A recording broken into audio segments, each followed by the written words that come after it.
11 Uncommon Talk minus one of our main squeezes. Our dad. We call him Dad. His dad. My dad, yeah. Ryan Crater's not here. Obviously, like Ross said, it could be saving lives, and we only hope so. We have a special guest, as we mentioned, Kelly, and I got to meet her just now.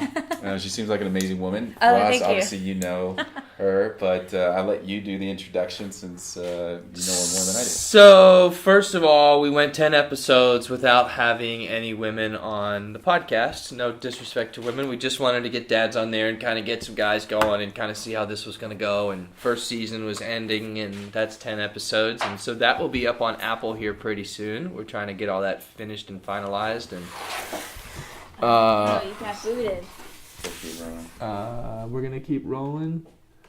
Am I here? I guess I am. Let's hope. Reload.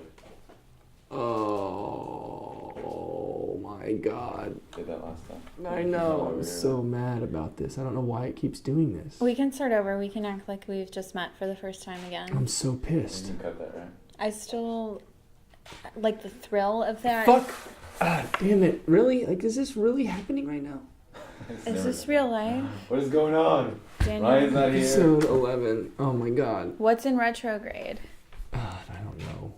My life. Fucking. Can we make this your cover photo? What up? It's DJ Skinny Penis. Oh, wow, that hurt. Okay. That hurt. Live again. We're back. Sorry, guys. Oh no. I'm gonna roll it back. All right, so back to the episode 11 of the Uncommon Talk. For some of you guys, we've lost Ryan Crater tonight. For what, better or worse, let's hope to God better that he's out saving lives and not in trouble, but we can't get a hold of him via text or call, so let's hope he's in the hospital saving lives. But Back to what you were saying. back to what I was saying about episode 11. 10 episodes through, we are now going to be putting the first season up on iTunes here pretty soon, so that's a big, exciting movement for us. And being the first episode of the new season, we decided to shake it up a little bit. And what a better guest to have for the first round of women entrepreneurs, powerful women here in town, doing some shit, changing some things. Kelly and I met through another girlfriend of mine who is an incredible boss babe here in town. She builds marketplaces and stuff and is involved in the tech world, and connected Kelly and I based off of some things that Kelly's doing, we'll get to in a minute, and how she started that business off where she came from before.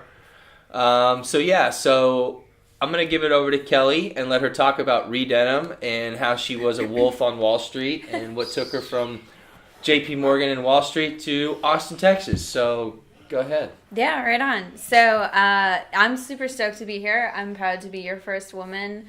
Every guy has to have one, so I'm really proud that that's me. That's awesome. So thank you.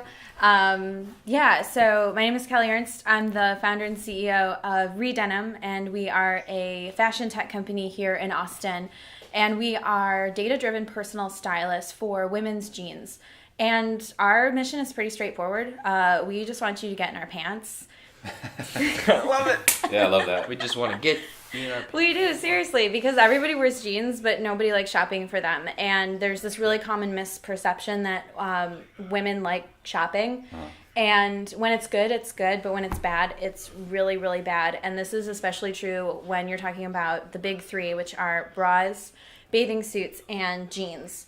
So I decided that there was like enough of a problem with jeans that there had to be a solution. And so I developed a series of algorithms, fit algorithms to find the right size and style denim for our customers. So what we do is we get to know women through a style profile that they create, and we use an AI called the Genome, aptly named, that finds the right size and style for them. And we send them 3 pairs of jeans to try on at home in the comfort of their own like bedrooms with their full wardrobe, in mirrors that they're comfortable with. They keep what they like and send back the rest. But really the core of it is we want to take the legwork out of shopping for jeans, because there's a lot that's riding on that for us. A lot of our self-perception, our self-esteem, confidence, the body positivity thing is like really, really big right now. And so any way that I can kind of cut into that a little bit with a profoundly difficult apparel vertical, I want to do that. So that's awesome. Yeah, so Thank that's you. a cool couple of things you said there that I want to talk about, that we've talked previously with another tech guy that was on. Get into the concept get into concept of singularity with you and AI and tech, and you said something at the beginning. If the girl, I think it's men too, if you have a bad experience in shopping, you're going to feel discouraged to do it again. Mm-hmm. And so the predictive analytics that you're using for women to dictate brands that they might not have ever heard of, or fits that they've never tried on, right. Will fit them based off of the genome technology. Now, is that Redenim's technology, or is that something that you had to white label out to you? So we built it basically from the ground up. I'm an engineer by trade. As you mentioned earlier, I worked on Wall Street at JP Morgan, where I was a developer. And in like very non-creative, like corporate banking, it was very robotic. It was very robotic, right? But I have that kind of mind where Yeah. I look at numbers and I look at patterns, and I try to understand things through the context of an engineer's mind. And so when Redenim started in earnest, it was a series of insane spreadsheets that I made where you could like input data and it would pivot it against like other data, and you could create this like profile of a person and it would spit out, oh, hey, she's 5'2", 125 pounds. She's probably going to need a size, 4 in an inseam that's, 28 inches. And there's like these really granular specifics that most retailers are not set up to provide to their customer. We were literally just having this conversation earlier about the fact that women's jeans are not sized like men's, where you have, men have the waist and inseam. Yeah. Women don't have that. So you'd be like a 34, 32, a 32, 34, like whatever, to indicate, waist and inseam. Women just have a number. You're a 2, or you're a 10, or you're a 24, or you're a 28. But that doesn't answer a lot of the important questions in fit, like the rise, which is like a denim hug around your waist. It's like really important to get that right. Yeah.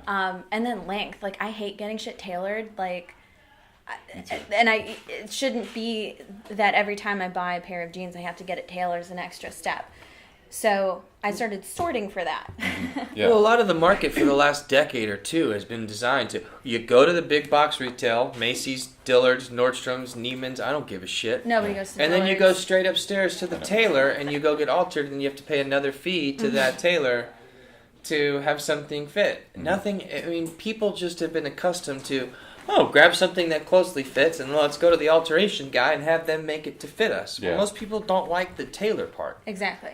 And I love jeans too, like from a men's perspective. Yeah. The closest retailer that I've ever got to, as far as like close tailored, but the quality of jean is not, the denim is not good, is Zara. Yeah. Because they Zara's fast fashion. It's Yeah, fast they're fashion. fast It's meant fashion. to like disintegrate off of your body. Right, yeah. Like I will occasionally, so rarely, but I will sometimes buy a pair of like Forever 21 jeans, and they'll literally like disintegrate off me. Like the worst possible time. I'll be like walking down the street and all of a sudden my pants are gone. I'm like, but that's the quality of material. It's the tailor that I'm really attracted to, and that's why I do that. I have the same idea in my mind. I'm like, I'm gonna have these for like a month or two.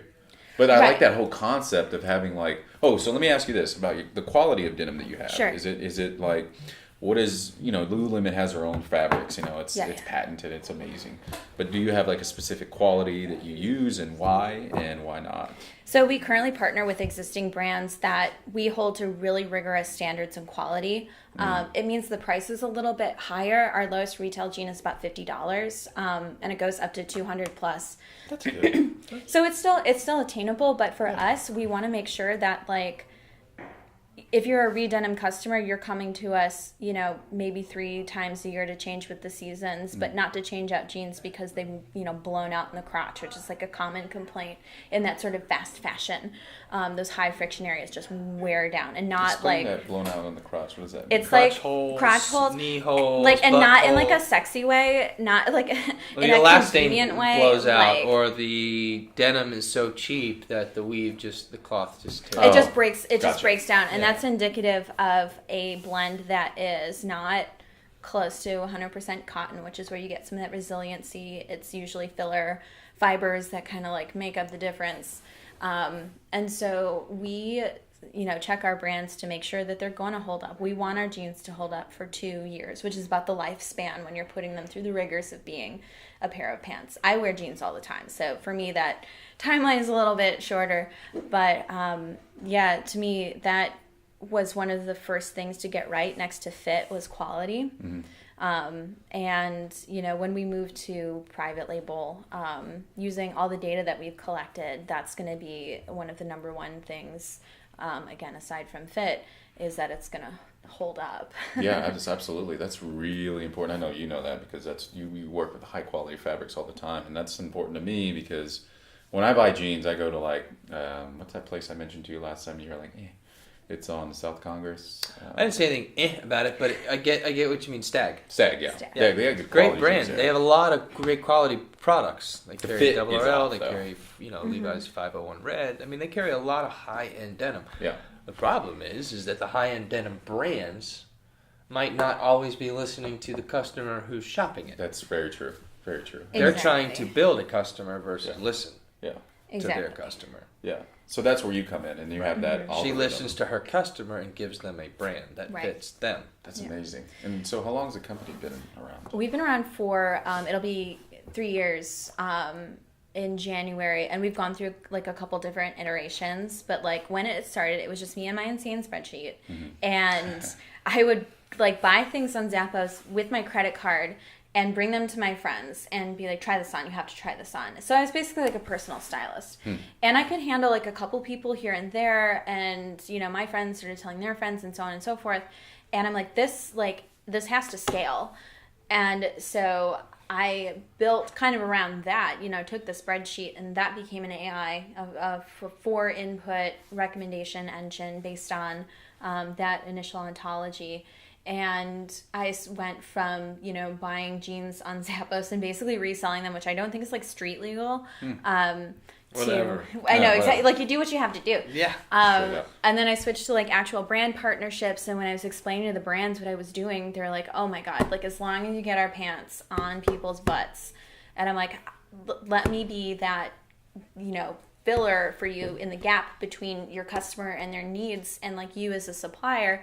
I'm the one who has the information. And I've had brands come to me. They're like, we're thinking about cutting this style jean. How many customers do you have that would fit it?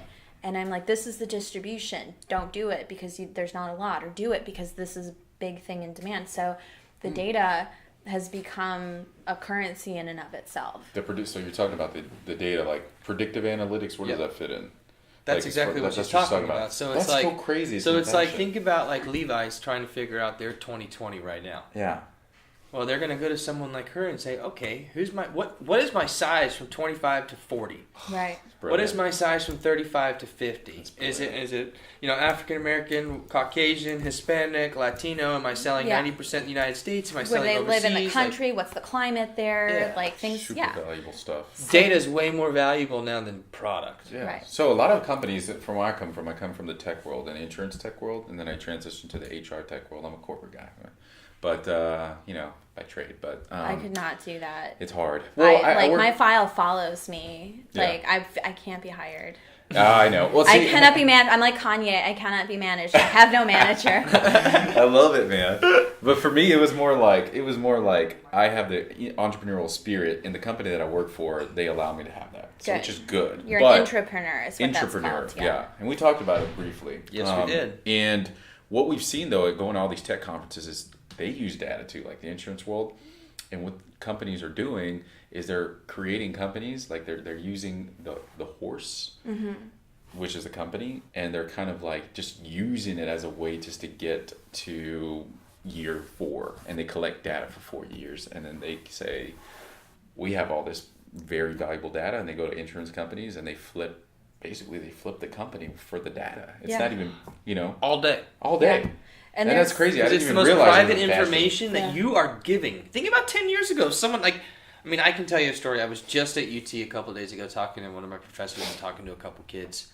And we were talking about 2012 when I tried to do something with President Powers and the university.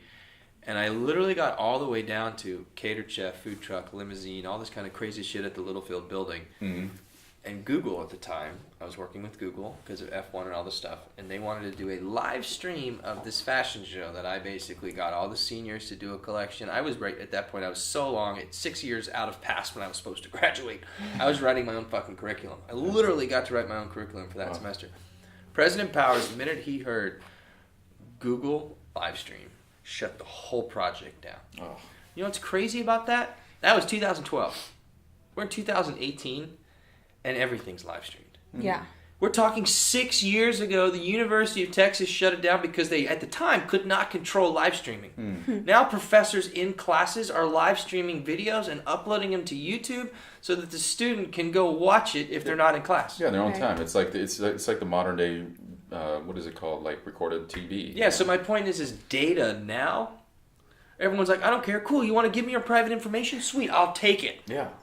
Yeah. We're the ones giving our private information away because we are willing to do it to certain brands or certain companies. Right. And then other companies, how many times do you get calls where it's like, come win this or vote for Beto or you have this credit card. It's like, I don't even own an Amex. Can I get your email address, please? Can I get your zip code, please, when you're at a convenience? Oh, yeah.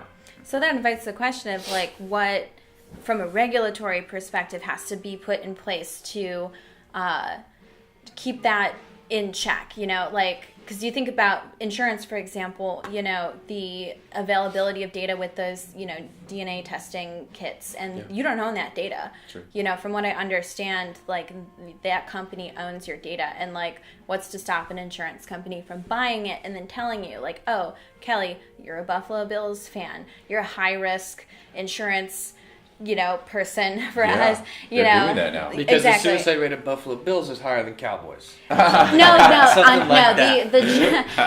dude, the Ralph Wilson Stadium or whatever it's called now in Buffalo has a higher death toll than years we've made the playoffs. Like it's a pre-existing condition as being a Buffalo fan, and that's all I'll say on that. But it's like when that data gets held against you, that's kind of scary too, and. Sure. There's a company here in Austin called BuildFacts that does data on homes for, assessment and things like that. And that's really interesting too. It's, based on these data sets, the availability of homeowners insurance or resale price or things like that from data that you can't necessarily control. There's a lot of power in that. And from that, there's a lot of responsibility.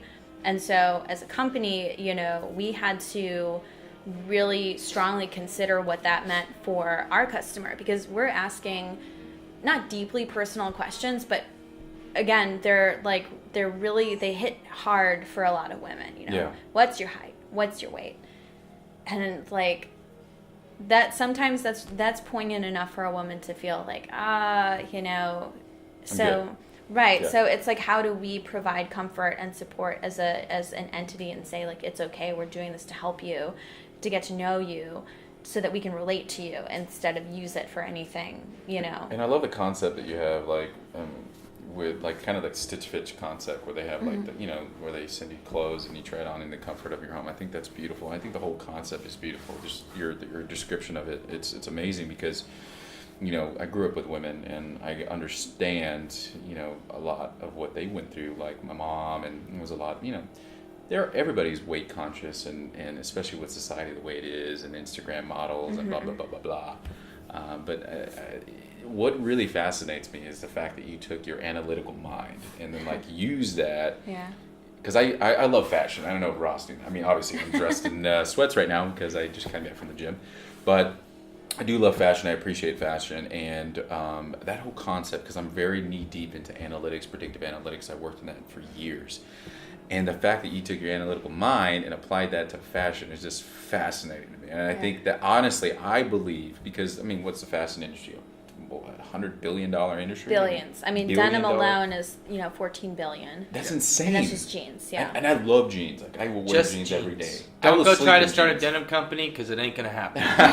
Straight up. Don't even think about it. So yeah, I mean, so it's like, again, we have like this responsibility to protect our customers' data, which we absolutely do, but also to create empowerment around it too, because we had a choice to be like this stoic personal styling service with no personality, nothing, no conversations having, and I was like, screw that. Let's talk. Like, let's talk about these things that are bothering women. Let's talk about the pain points. Let's talk about the good things, the bad things.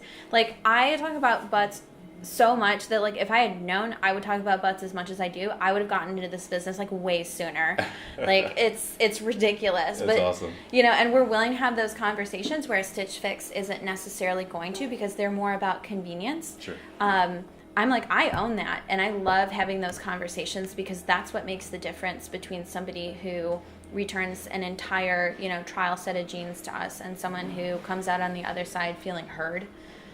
So that's something we've committed to. There's that personal touch as well as like the advanced technological side of it. And that's, I mean, personally, coming from a corporate world, working with large corporations, working with data, working with predictive analytics on a daily basis, I think it's a brilliant concept. And I've actually heard of your company before. Oh. Yeah. So good things, I hope. Not none of the things. TMZ articles. No. No. My son's mother, her name's Karina Frankie.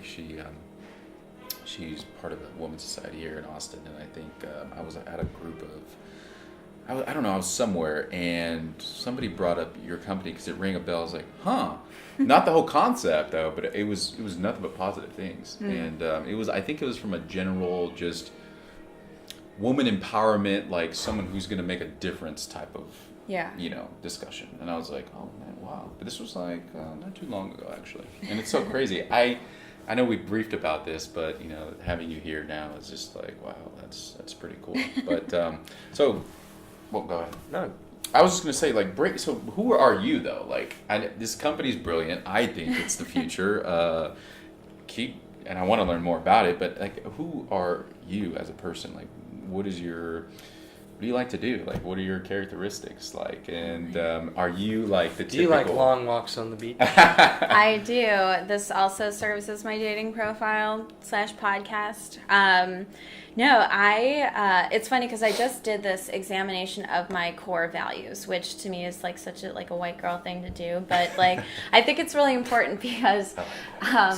and I came about it in like the opposite way. Like, I didn't sit down and I was like, these are my core values. Sure. I started to realize like I was getting triggered by certain things, like really profoundly defensive. And I'm like, what about this is making me super defensive? And it's, because something is being violated that is a very core, deep belief for me, which I later discovered were my values. Mm-hmm. And when I thought about the things that have like triggered me over the last couple years and understanding what that meant about my character, I distilled into these core values.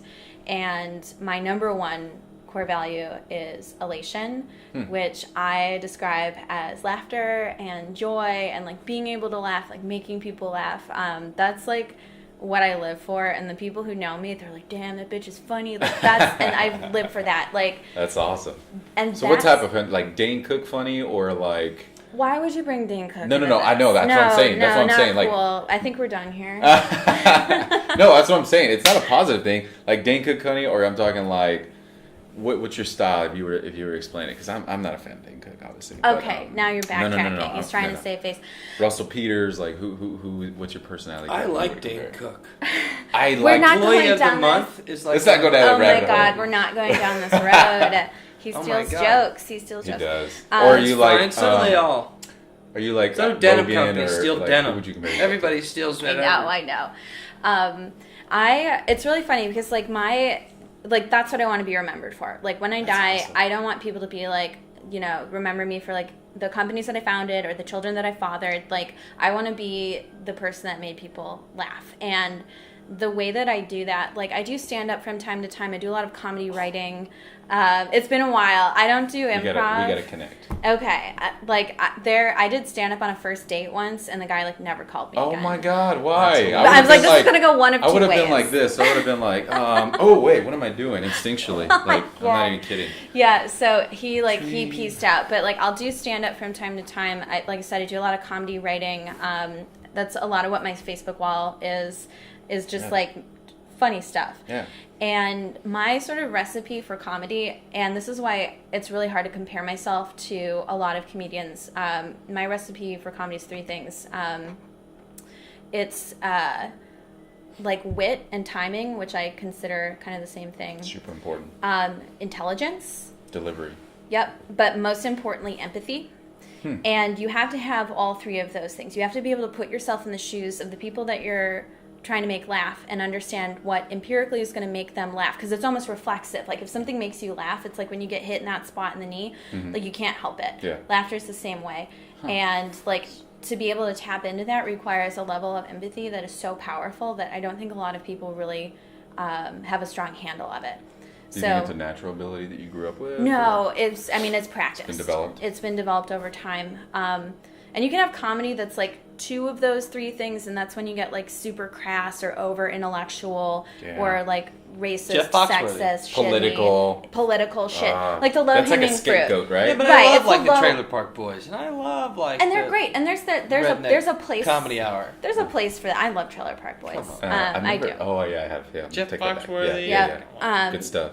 But there's a place for that, and I think like universal comedy, it doesn't have to be like straight edge or clean. You just have to hit those three things, and literally anybody will laugh at it. And so when I think about comedy and like who I am as a person, I try to be witty, intelligent, and empathetic at all times, and live my life with the intent that I want to laugh and I want to make people laugh, not at anybody else's expense, because that's bullying and that's really shitty. Yeah. Low-hanging fruit way to make people laugh. It's like creating a reflexive community around a shared joy, and that's why elation is my number one value, and I think the biggest summation of who I am as a person. That is incredible. Like, okay, I know you've been off the dating scene for a long time. Coming from a single guy perspective, this is just for the record, okay? Because I've been single for about a little over a year. And hearing that is like drinking water from the rarest parts of the world, like the deepest part of the glacier. Like coming from somebody who's conscious and in flow. I think just not even from a business perspective, but I'm talking about from like just a relationship perspective. I'm sharing this live. This is not, obviously, I don't have this, this is all preconceived. That is like really attractive. Like really attractive. Because humor, number one. The way you explained it, number two. And number three, your boss. Like, that's super rare. And what do you think? I mean, from your perspective. Like, from a unbiased, like... Well, I think a lot of it has to do with where she comes from. Well, where do you come from? Well, Wolf of Wall Street, being yeah, single girl working at JP Morgan, designing code, fucking running around with egotistical bastards of New York City that are making, 6 figures, swinging their dick around like they've got nothing, and she's sitting there going like, content. Dude, you go sit with her at Native for 20 minutes, you listen to this, she's got a bigger dick in the room than anybody in the room, and it's hilarious, and she'll call you out in 2 seconds because she's so confident in her skin. That's amazing. If you can't sit at the table with the big girl, then see ya. She's gonna kick you right out. I know. And it's like you find girls like that. It's like, sweet, let's go hang out. Like, yeah. To me, what's really nice is from being married and having girlfriends of friends. It's nice to find girls that doesn't matter what's between your legs. You want to just hang out and shoot the shit, go hunt, hang out with the boys, whatever. Mm-hmm. Awesome. Yeah. That's really my girlfriends are all like that. Yeah. Everyone that I like to hang out with outside of my wife, who is also hunt, fish, manages family, runs business. Boss woman, yeah. Yeah, boss. I like to hang out with women that are super confident in themselves. I think that's anybody, right? Like you want to surround yourself with... I don't know about that. I also think there's a lot of alpha men who just want to be able to find a woman that they can just tell what to do. Yeah. But I also think there's a lot of women now that are being like, fuck that, I'm going to go and be a man too, or whatever. Just be an empowering force.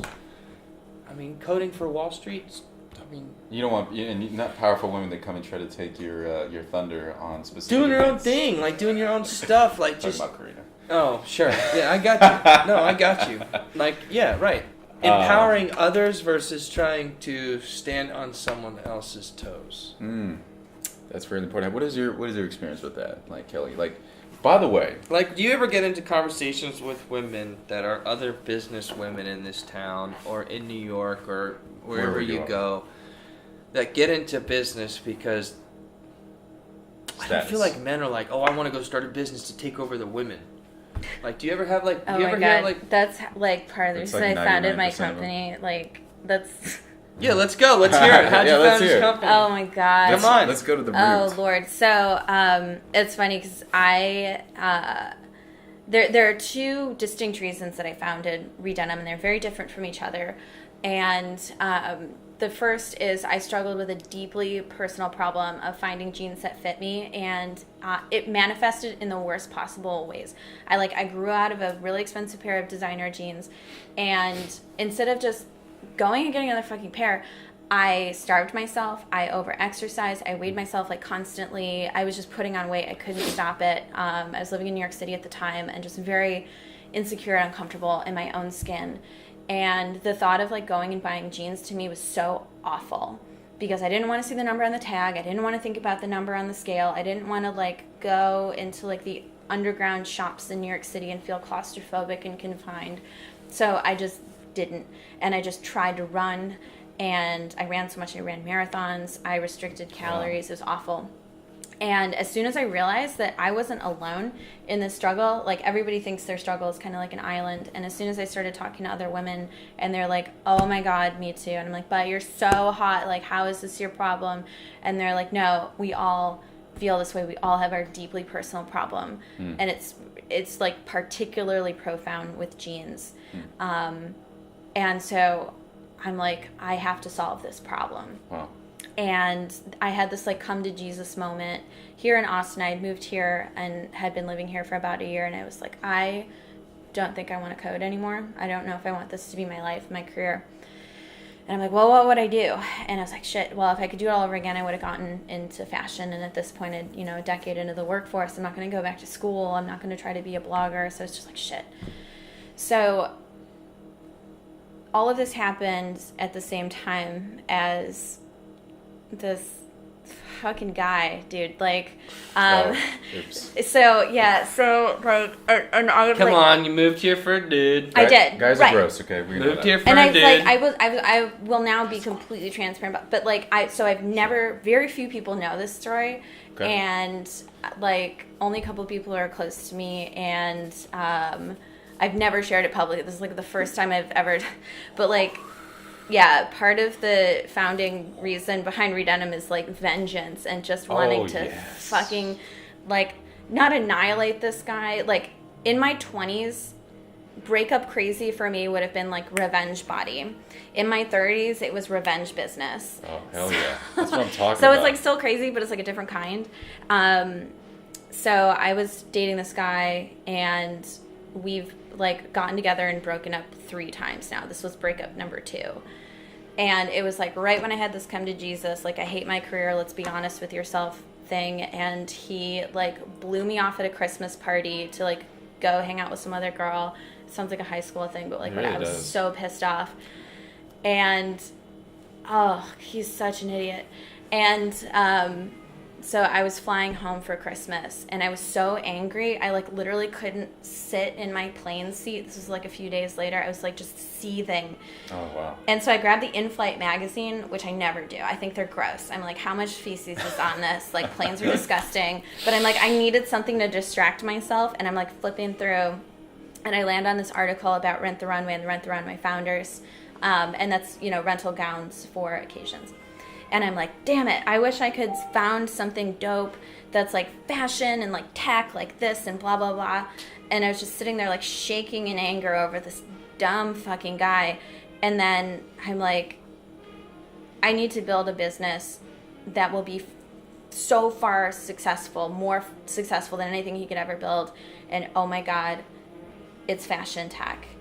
And I got off that plane and I remembered my experience in New York and having this horrible meltdown over shopping for jeans and realizing that other women had that problem. And I'm like, there it is. That is freaking beautiful. Jesus Christ. So a very specific answer to your question that, at least exact. I think that way. And it's not about... Hello, my name is Rob. It's not about bringing down all men, just one. Men are gross, okay? I generalize, look, men are gross. And look, I'm not saying this because, I want to be political. No, because I used to be a gross dude at one point. Like, gross meaning not like disgusting. I mean, like, I made stupid decisions. I made dumb decisions. But my nickname was Rabbi Rob because I never cheated on any girl. I was like, oh my God. But then, as I started becoming myself, you get what they call like alpha energy. I don't know, whatever it's called, right? And you think you're like, don't stink. And so I went through these phases, but I remember looking back and I'm like, God damn it. What the? You're only 31. Get ready. You'll hit another one. No, I think I'm in right now, I'm in the soft spot because I went through a lot. But that is like, whoa. That is incredible. That is, I think vengeance is important. There's one guy out there, his name's Andy Frisella. He talks about this on one of his podcasts. He's called the motherfucking CEO. Love that guy. I don't know if you've heard of him. Yes. Love him. And he talks about, like, who gives a fuck? Like, if you have vengeance in your heart, that's what pushes you, then go with it. Exactly. Right? It's like whatever the fucking reason is, like, as long as it drives you to do better not right, hurt. You're not doing cynicism. Right, I'm not hurting anybody. Right. And who cares what my motivation is if like I don't care. I don't speak to him. I will never speak to him again. All I can do is just like be better and stronger and like be on a billboard outside his apartment and like own this town. That's awesome. And I bet you will. And I'm fine with that being the motivator because it pushes me to get it done and like it's like I said, it's two very distinct reasons. Deeply personal connection to the problem and then deeply personal desire for revenge. No, I love that. I'm in the same boat as she is. Because I was with somebody who was equally like that, but a very masculine, feminine woman. That was the mother of my son. I know, Karina. Yeah. So there's a big misconception, and a lot of people know this. Like, because I don't say anything and because I don't have the reach that she does, it's like it goes unsaid of what the things that she does and the decisions she makes. And no disrespect to her in any way, shape, or form. I have a lot of respect for her as a mother of my son. But the decisions she makes me just want to just quietly shut up and just be like, just wait. Just wait. Because a lot of the things I share with these guys, these are like my best friends, they're like my brothers. They know what goes on. And people that have been in my life recently knows the decisions she makes. Like today, I was late to this podcast because she was supposed to watch my son. But instead, she just met another guy, and decided to go hang out with him instead. And I'm always doing favors for her. And when it comes to her, and so it's things like that add up. It's like, yeah, but you're being the bigger person by taking care of your child versus exactly. going through whatever. Like that right there is the revenge. And then my success is on top of it to quietly, and obviously I'm talking about it now, but to go and say, told you.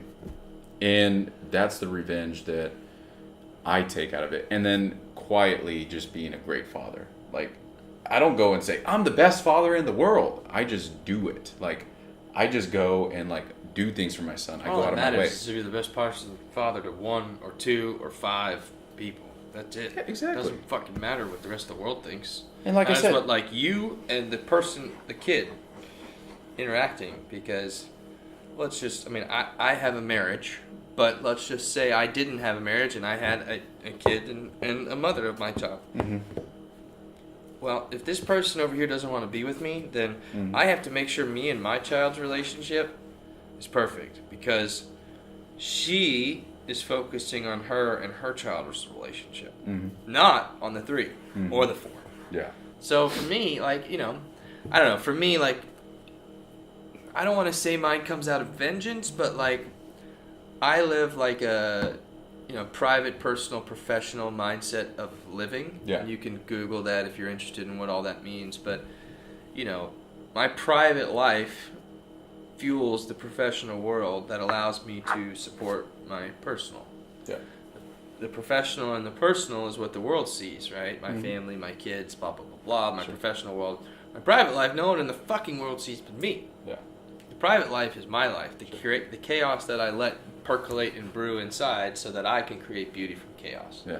That's a point. And that's what she did, and that's what's so Yeah, amazing. and so it's like the chaos that she has inside. She was able to go create beautifully something in a professional mindset to ease her personal life. So that moment where you were shaking, I've had that moment. Yeah. Because of, it's like you get a wound and then you just, The adrenaline, yeah. Yeah, and they pour salt and then you're like, why are you doing that to me? And it's like, you're obviously not like a violent, crazy person, but you use that, and I think that's really important, like using that energy in a positive way, like the revenge energy. And I resonated with you so much because of, I have the same thing. And it's like, you get moments like that, and if you get through those moments, and this is me personally, you build that mental callus, you become unstoppable. It's like I went through an ayahuasca retreat without taking ayahuasca. Yeah. Like I sat there, I had panic attacks all night, I would not sleep for 3 or 4 months, and there was just salt pouring on the wound. I was doing the right things, I was trying to do the right things, and then when it passed, it's like I'm super resilient. And so that's super important, and I resonated with you so much in that area. Thank you. Yeah. Well, that being said, I think it's also important, to really recognize that everybody is on their own journey, and they have their own struggles, and they have their own mountain that they're climbing, and we don't always know what's going on under the surface, even if it's somebody that we've been in a relationship with, or share a child or children with, or a company, or whatever it ends up being. At the end of the day, there's no way for us to entirely put ourselves in their shoes to really understand what's going on. And so I think the second shoe to drop for me, and it's a process that I'm still working on, is that letting go from a place of kindness and understanding and compassion, and kind of thank him for that shitty treatment and the energy that it gave me to do something better, because I really don't know if I would have done it if I didn't have that jolt. I don't credit him with the formation of the business. I credit myself with channeling his really shitty negative energy into something very positive and fulfilling for me. But at the same time, it's like, I don't have the whole story from him. I don't know exactly why he treated me the way that he did. I mean, and that was our second breakup of 3, which Oh, yeah, 3. Okay. Oh, so I'm like, that's on me. I have to own that at some point and be like, okay, I went back. Sure. And that was the worst one. And it's been a year. I haven't spoken to him. Huh. But at the same time, I'm trying to, in my mind, put him into a place where he's telling me, he's like, I'm tired too. I don't want to do this anymore. Let me go. And it's a really cathartic and painful practice, but at the same time helps me realize that I don't have the whole picture. Yeah. And nobody does. Sure, exactly. So yeah. But have you ever heard of the theory sitting with the pain? Yes, and you actually referred that to me, and You should try that. It's great. Fuck, it's hard. It sucks. I'm a woman. does. I sit with pain all the time. Yeah, but sitting with pain, yeah. as in sitting, it you get it out of your body and it comes and sits next to you, and the concept is the pain's always there. Yeah. You're gonna be sitting with it no matter what. Make the pain your friend. Learn how to play the game. Totally. I talk to this fucking Madden theory all the time, right? You're playing Madden, you're playing Call of Duty, whatever. You gotta play those fucking rules. You're in the game. You're playing the same game that you're playing next to me, but one of us has to win. Exactly. So you got to figure out how to win the goddamn game. We all have pain. Just sit with it. Say what's up. Hey, what's up? How you doing? And these guys have seen me develop through time. There's been times, lulls, where I'm like last week, oh God. And, but I eventually, I try to use Tony Robbins' concept of just staying, using the pain, but not letting it define you, and not letting it consume you, not letting it create a characteristic, a personality, Right. a behavior. Because we all have that pain, right? And I think when people hurt us, it's their way, and sometimes to deal with their own pain and insecurity. It's a way for them to reclaim some sort of feeling of control in their lives. And that's one way it manifests, is in just being awful to each other. Yeah. And I think we live in a culture where we don't really encourage brutal honesty about things. Yeah. And so we just hurt each other. Yep. Instead of just having hard conversations. that need for control manifests in things like eating disorders, which was the genesis of my, early on sort of seedling of a company. Was I felt like I had no control over my life. It didn't matter how much money I made or how big my apartment was in New York. I was profoundly lonely, and the only way I felt like I had any control over my life was by controlling what I ate and how much I ran, and trying so desperately to fit into a pair of pants, because then I would be good. Wow. Wow, that's insane. Like, you don't even, it's almost incomprehensible, because you're like, really? Like, you're obviously a beautiful girl, right? And you have a lot going for you. And, if you're at that status and you're a beautiful woman and you're successful, and then that little idea to you, which is just being able to fit into a pair of jeans, creates like validation for yourself. That's so insane. Like, that's good for people to hear, especially dudes. But that's what's so important for you, and your relationship with Karina is like, who knows what her measuring stick is right now for her life and her feelings of good and success and happiness. Yep.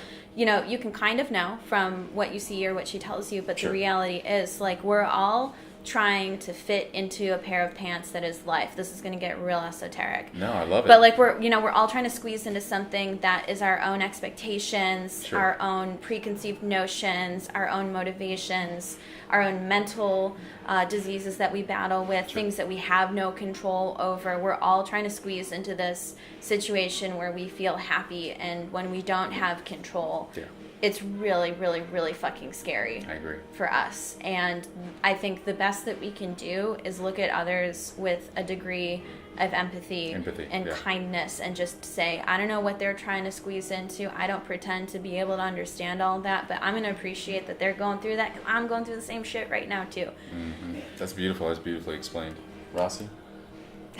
That's the way I think all the time too. People, social media, man, the little bow wow theory of putting a fucking, toy car in front of a boat, taking a picture or whatever, and saying you got all this crap. Like, don't believe what you see on Facebook or on Instagram or social media.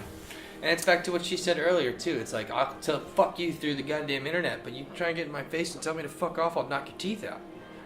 Verbatim. I've actually said that. Like, you know what I'm saying? Like that mindset of face-to-face interaction versus social media interaction, it's caused, and I've never thought about it, but like, I went on a 20-week juice fast, dude, because I gained 46 pounds. I went on 20 weeks of juice fasting, and that was a year and a half ago, and then I just, you can ask my wife, there's times when I'll be like, all right, I'm not eating for 5 days. And I won't eat for like 5 to 10 days. And she's like, there is something fucking wrong with you. Well, I make custom clothes. So it's like, I am more sickly accountable. No, it's not anything about that. It's just like, I am so accountable to like my size, because all I do is take people's sizes all the time. And I make sure that person is fucking accountable to their size. Yeah. It's not my fault if you gain or lose weight when you come and see me for a suit, but I'll try to fix it. And I leave enough in it to make sure I can do that. But with me, like, as my wife, she's like, I got a bunch of suits made back then in that winter when I was like 196 pounds. Well, now I'm, just over over 155, under 160, and that's where I try to stay. And so, good for you, dude. Aaron's like, you need to fucking alter all your suits. You can do it, but like, my winter suits are big. Yeah. But it was like, I hit that number. I've never even been close to that number, and I was like, holy fuck! Like, it was a horrible feeling. Yeah. I didn't go out and tell the world. I just went on a juice fast. And it's all relatable with what you said metaphorically. Everybody, it doesn't matter what's between your legs or on your chest. Every man and woman has insecurities. We're all cut from the same cloth. Mm-hmm. And see, no pun intended, but we really are. And it wasn't even, you're right. And it wasn't even the point of like the relationship I had with her. It was the process of becoming who I am now. And I wear my scarlet letters of pride. I always say that. Like, I was not perfect in any means, shape, or form. But who I am now is, and that's a difficult thing, like the person you were talking about, he could probably still see you as that girl 4 years ago. And he probably does. And he still probably does. And that's the bad thing about it, because I see you as this amazing woman. Like, I'm not even tooting your horn, but like, I'll digress. But, and this guy was probably an idiot, and he didn't realize what he had. But it's the same thing with everybody. Like, you could do, Ross, like, your wife is probably like getting mad at you, but then one day, she's away and she's like, man, that's my man. It's like those little moments, and it's like, it's difficult to comprehend, but the way you explained it was just like, it was dead on. And it goes with your company's concept as well, which is perfect. But People tell me when they say, "Oh, my marriage is perfect" or "My relationship is perfect, we never fight." I'm like, "Fuck off! You fought yesterday, or you fought this morning." Like, don't tell me you didn't fight. If you tell me your life's perfect and you never fight, tell me what book you read. Tell me who your shrink was. Tell me who your psychologist was. Tell me what syrup you both are drinking to make it like pristine and boring. Because arguments, I mean, Well, I think it's like I mean that's a good those relationships. makeups are fun. But yeah, they are. But Sorry, it's been a while. oh, well, look. Here's the thing. If you Describe to me in vivid detail. No. Business comes I'm just first. I'll kidding. feel you on that too. Let's have a conversation after this. If you do the same thing you did in the beginning of a relationship at the end of the relationship, there will not be an end. And that is what I wholeheartedly believe. Yeah. I believe in that. And I learned that from Tony Robbins 4 years ago. But the problem was the development of my self-development 4 years ago when I did meet my son's mother. It was... The damage had already been done because I was a damaged person when I met her, and I developed into the person I am now. But she still has the same idea of who I used to be, and that'll never change. Maybe not. I feel like a lot of And that happens a lot. I don't know if that's more in women or more in men or maybe equal. I don't really know. But I do feel like women hold grudges more than men. Maybe I'm wrong. I don't really She hold built a grudges freaking very company. often. But you built a company off of Well, I think what's interesting about it is, like, it's not necessarily about grudges. And, speaking from a woman's perspective, Yeah. like, the core of that truly was, like, he's an entrepreneur, like, self-made here. And it's not a grudge that I held. It was, like, my deepest insecurity at the time was that I was going to be stuck being a coder, which, I mean, you can make great money and you Fuck can make yeah, a you great can. life for yourself, but I wasn't going to be like his level of success. And so my fuck you in the terms of a business was exactly because that was the thing I was most insecure about in our relationship. Oh, this like the status? Or... Not a status thing, like a level of just like intrinsic personal motivation to build and do things. Oh, okay, you know? gotcha. And so I felt less than, like, I wasn't challenging myself to create, or I was too much of a coward to be an entrepreneur, all of this stuff. And I felt like he judged me for that. And so that's my insecurity. And so it wasn't like this grudge. I was taking out my insecurity on him, and then in later iterations of our relationship, he was taking out his greatest insecurity on me. It was super toxic. It was never going to work. Totally unhealthy. Yep. But like in hindsight, I was holding him to an expectation of fulfilling my insecurities instead of dealing with them myself. So Boom. common. And that's a shitty thing to put So on another common. person. You never go into a relationship if you're not happy with yourself. Right. Right? Do you believe that? Yeah, I mean, because that's you're always so- going to look to that Anything. person to fix. Yeah, you cannot. And they can't. That's not their job. That's not their job to make you happy. You're supposed to make yourself happy. Right. Like the way I am now, I'm Partners blissfully and dissatisfied. Yeah. I'm blissfully dissatisfied. Yeah, but I don't like that. I hate Well, that. let me just explain the You've concept. explained it to me so many times. It's It's Ed so Milet. bad. Ed Milet said it, and I took it from him, and who the hell am I, right? But I love it. I'm so grateful for what I currently have right now. Very grateful. I'm the happiest I've ever been in my life. I don't have a lot, but I'm so happy. But I'm not satisfied because I'm not where I want to be. So I'm blissful in the moment, but I'm dissatisfied because I'm not where I'm at. So it keeps me consistently evolving and growing and challenging myself every day.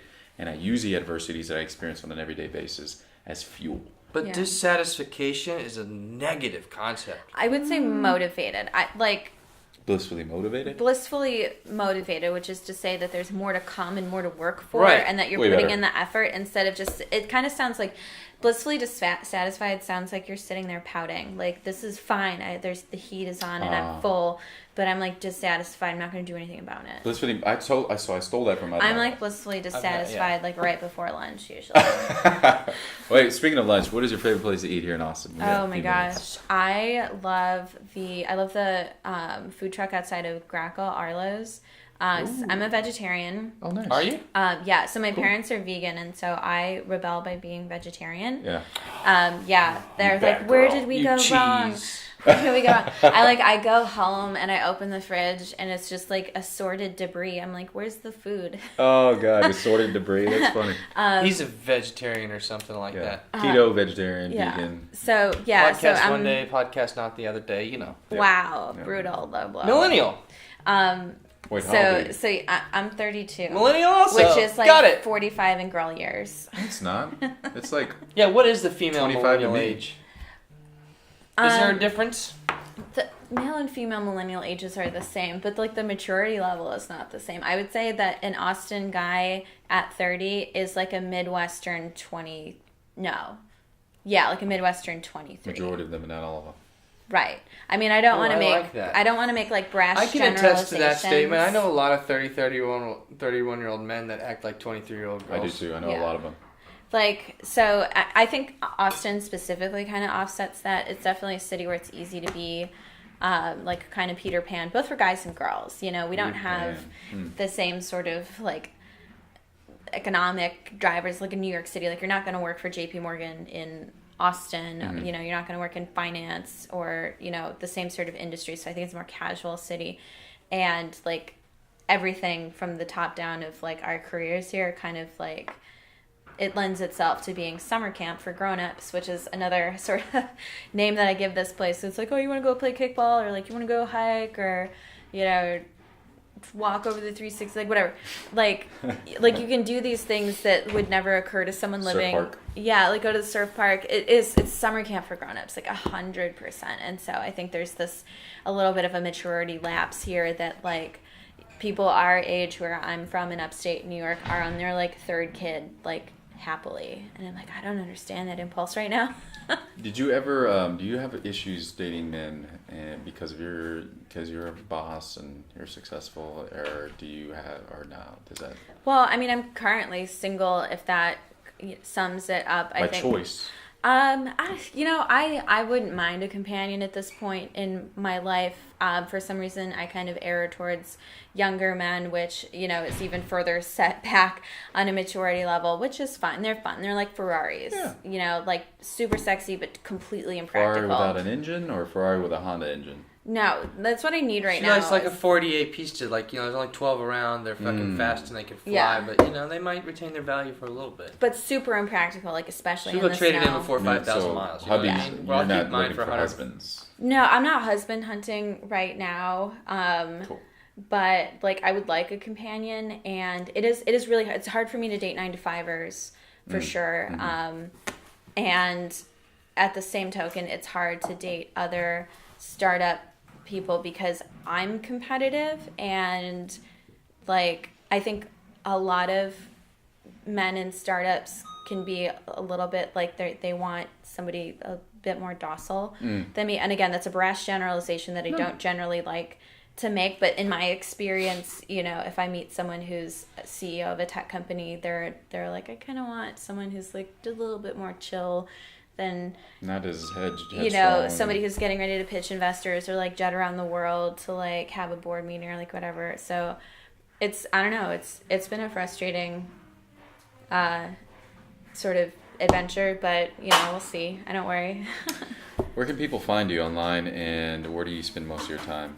Oh man, so I spend a lot of time on the east side. I have direct deposit set up at Lazarus, Native, Whistler's. Nice. It's like 3% to retirement and then 1.5% to like my top 3 bars in Austin. I love Whistlers and Native. Yeah. Yeah, we're at Native all the time. Yeah. And Whistlers. Yeah. Nice. So I it's don't like even drink, between and the I'm there all the time. Love that between the place. two of them, it's like you can find me at like one or the other, and Redenim is the brand. Redenim is the Redenim. brand.